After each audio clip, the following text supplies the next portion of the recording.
get through this class and other psychological courses that you will begin to think like scientist practitioners, in which you will use data-based decision-making, or in the case of working with those with disabilities, you will use research-proven interventions and strategies that have many replications.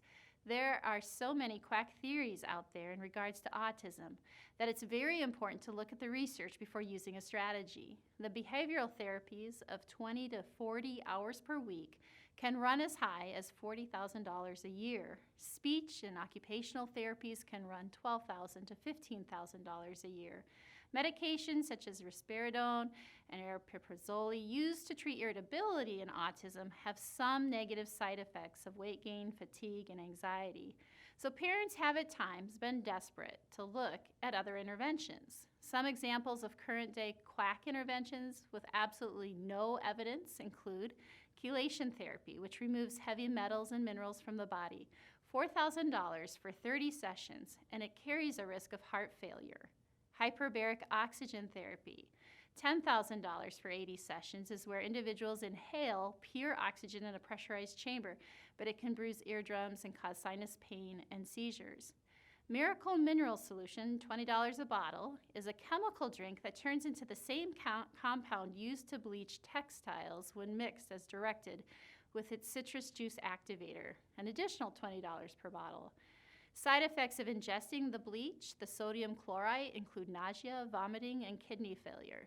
So let's talk about empirically based interventions, which are primarily of two major philosophical differences: behavioral and relationship-based.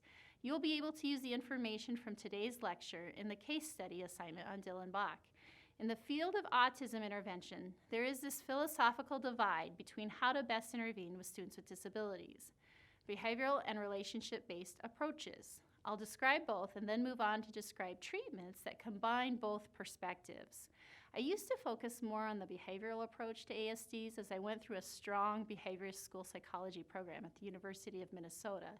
However, I had a student who had taken my course come back and share that once she got into the field of autism, a good number don't always believe that the traditional behavioral intervention approach is always best, or the relationship-based approach should be promoted as a primary intervention. The behavioral approach focuses on rewarding good behaviors and using discrete trial training to teach new behaviors or extinguish negative behaviors. An example of this would be these instructions in the context of working with a child.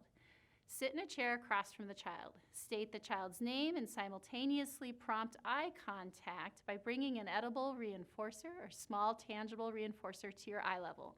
When the child makes eye contact with you for 1 second, immediately give the reinforcer to the child. Over sessions, say the child's name and delay your prompt.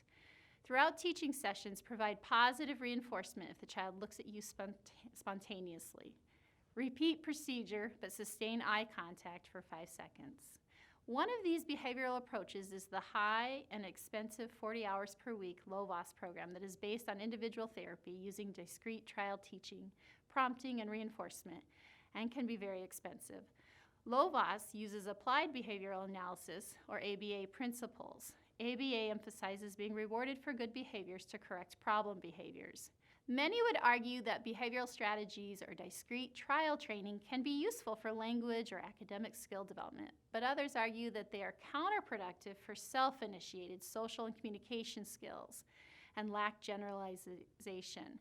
Others may argue that behavioral strategies don't acknowledge the brain wiring differences and may only encourage those with ASDs to follow adults and make them more like robots. Relationship-based approaches such as Greenspans and Wieders are more developmental in nature and look at the individual differences, using a relationship-based model that builds on social communication, used with consistent and responsive adults. In this model, adults in the context of child-directed play will try to open and close the circles of communication and seek to build shared attention, leading to engagement.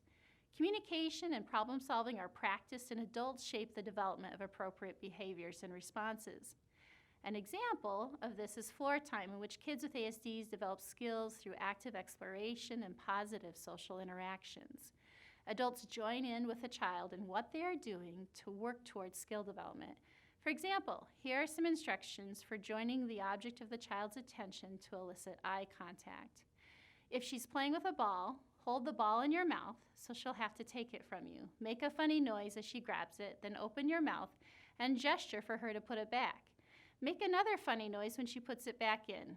Make ball in, ball out a funny cooperative game. If she's mushing food and putting it in her mouth, put some of the mushed food on your face. Smile and laugh and call her name. Then encourage her to take the food from your face as well as from the table.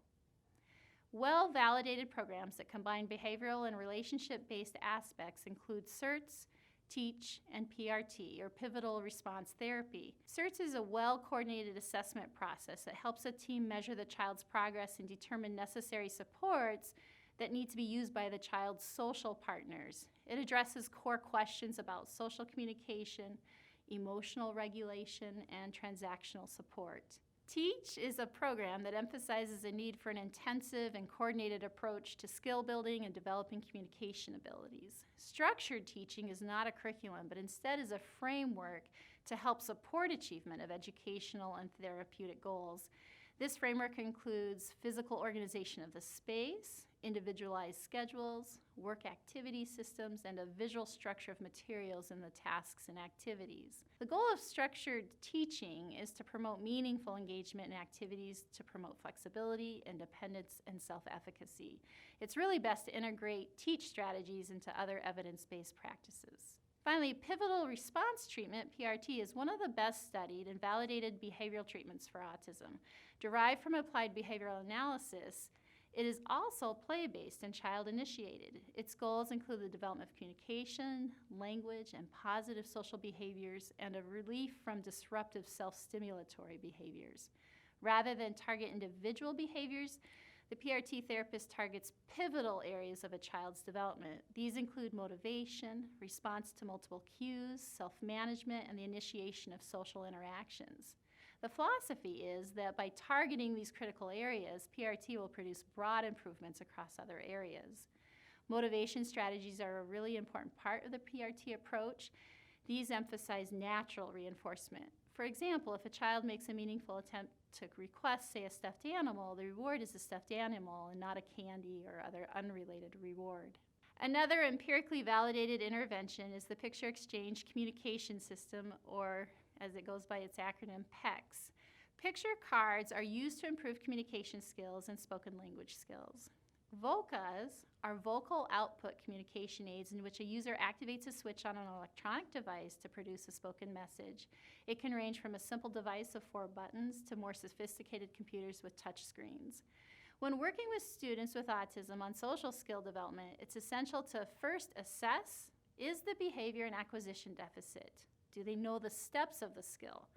Or is it a performance deficit? Do they not know when to use this skill? Do they need prompts and reinforcement to produce the desired behavior? Or is it a fluency issue where they don't need the skill taught but need more opportunities to increase the frequency of its awkward performance? Some helpful individual social skills interventions include video modeling, as you watched an example on Moodle. Other interventions include comic strip conversations. You can help the student with autism mind read and see what he or she thinks is going on and correct them on those first order and second order cognitive perspective taking skills. Social autopsies are when one can use a cartoon or illustrate a situation that just happened to jointly analyze a social mistake in a non-punitive manner and determine who was harmed by the error. Then a plan can be created to avoid making that mistake in the future. The psychologist can provide practice with immediate feedback and positive reinforcements. Finally, students can be directly taught the hidden curriculum or the unwritten or unspoken rules of a school or a work setting. Lavoie asked 1,500 teachers the 3 most important skills, and they reported the following: listening, following directions, staying on task, knowing how to ask for help, getting started on a task, and finishing a task on time. These skills need to be directly taught to those with autism. The following are examples of comic strip conversation starters and comics for social autopsies. Finally, social robots have been programmed and created by engineers and psychologists, such as Now, a social robot programmed by professors at the University of Denver in a study that started way back in 2011. In general, human interaction is really overwhelming for kids with autism. When you talk to humans, you have to keep up with their eye movements, their facial expressions, head movements, and hand gestures. But with robots like now, you can limit expressions to only certain gestures and behaviors. The robot's actions are controlled by a computer, and a camera monitors the robot's sessions with kids, where eye contact and other social behaviors can be measured. There's some beginning research to support such robotic interventions. There's a quick clip that explores this further on Moodle. Individuals with ASDs can be helped greatly through comprehensive programs, at least 25 hours per week, that work on communication, social interactions, and decreasing repetitive patterns and behaviors characteristic of ASD. Certs, PRT, TEACCH, VOCAs, PECS, social skill groups, cartoon social autopsies, video modeling, and social robots are all validated interventions that can encourage strong social and communication skill development. Think about such interventions as you complete your case study assignment on Dylan Bach. And remember that as practitioners, we always want to be using well-validated strategies instead of resorting to strategies that have not a shred of evidence behind them.